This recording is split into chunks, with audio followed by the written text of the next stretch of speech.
Assalamualaikum warahmatullahi wabarakatuh. Perkenalkan, saya Elora Gmiatinavia, nomor presensi 13. Saya Galuh Lintangsari, nomor presensi 19. Di sini kita akan menjelaskan bab tentang garis singgung lingkaran. Selamat menyaksikan. Materi pada video hari ini yang pertama yaitu konsep garis singgung lingkaran, garis singgung persekutuan, garis singgung persekutuan luar, dan garis singgung persekutuan dalam. Ayo kita mulai. Oke, materi yang pertama yaitu konsep garis singgung lingkaran. Pada gambar yang pertama ada garis tidak memotong lingkaran, berarti garis tidak menyinggung lingkaran di manapun.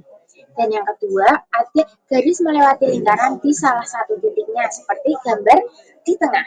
Dan yang ketiga ada garis memotong lingkaran di dua titik, di ujung dan ujungnya pada garis itu, seperti gambar yang sebelah kanan.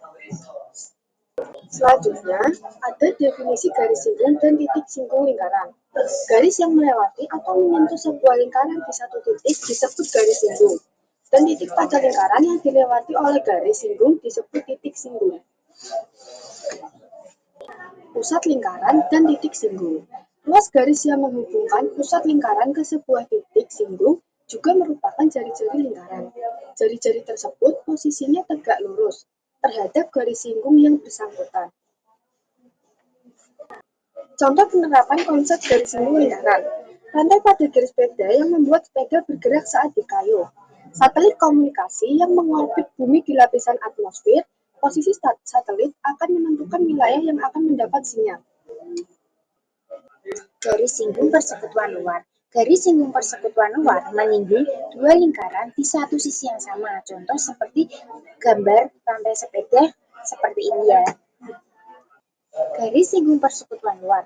Garis singgung persekutuan luar menyinggung dua lingkaran di sisi yang berbeda. Contohnya seperti gambar berikut. Selanjutnya ada masalah kontekstual. Oke, masalah pertama yaitu mercusuar adalah sebuah bangunan menara yang berfungsi untuk menembakkan cahaya di malam hari, berguna untuk membantu navigasi kapal laut. Panjang jari-jari bumi adalah 6.371 km. Sebuah puncak mercusuar berada pada ketinggian 100 meter di permukaan laut. Berapakah jarak maksimal cahaya yang dapat ditembakkan? Oke, penjelasannya kita menggunakan teorema Pythagoras didapat dalam kilometer. X kuadrat sama dengan R ditambah T. R adalah jari-jari bumi dan T adalah dinding mercusuar, lalu dikuadratkan dan dikurangi R kuadrat. R kuadrat yaitu 6.371 dan ditambahkan dinding mercusuar dalam kilometer yaitu 0,1 lalu dikuadratkan dan dikurangi 6.371 kuadrat, mendapatkan hasil 1.274,21 lalu diakar kuadrat, menghasilkan 35,7. Jarak cahaya terjauh yang dapat ditembakkan adalah 35,7 km. Oke, selanjutnya ada masalah kedua. Sebuah satelit komunikasi mengorbitkan pada bumi di ketinggian 35.786 km di atas permukaan bumi. Satelit tersebut mengorbit bumi pada titik yang tetap, misalnya titik A. Panjang jari-jari bumi adalah 6.371 km dan keliling bumi yaitu 40.075 km. Tentukan wilayah di bumi yang mendapatkan sinyal satelit mengacu pada titik A.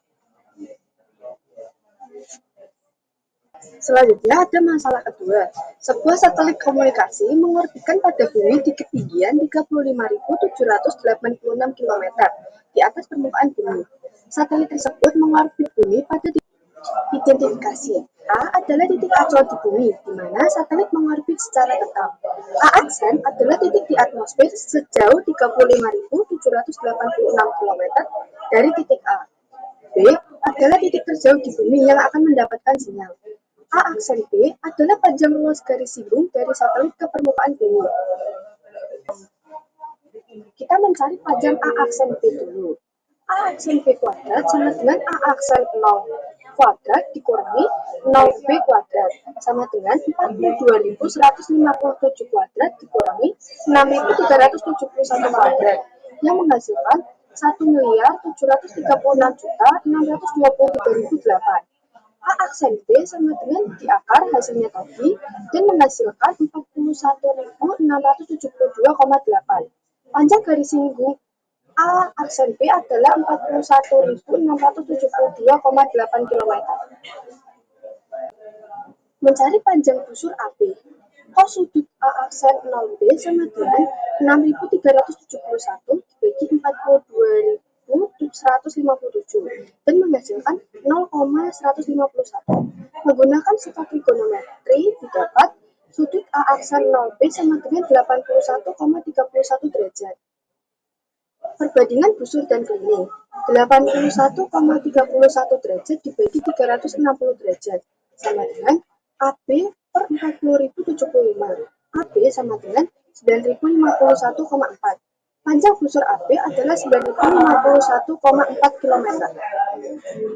Selanjutnya, menganalisis wilayah yang mendapatkan sinyal. Karena bumi ini 3 dimensi, jadi kita menggunakan panjang busur AB sebagai radius dari wilayah yang akan mendapatkan sinyal dari satelit. Wilayah yang akan mendapatkan sinyal satelit yaitu wilayah dengan radius sejauh 9.051,4 km dari titik A. Terima kasih. Kurang lebihnya kami mohon maaf. Wassalamualaikum warahmatullahi wabarakatuh.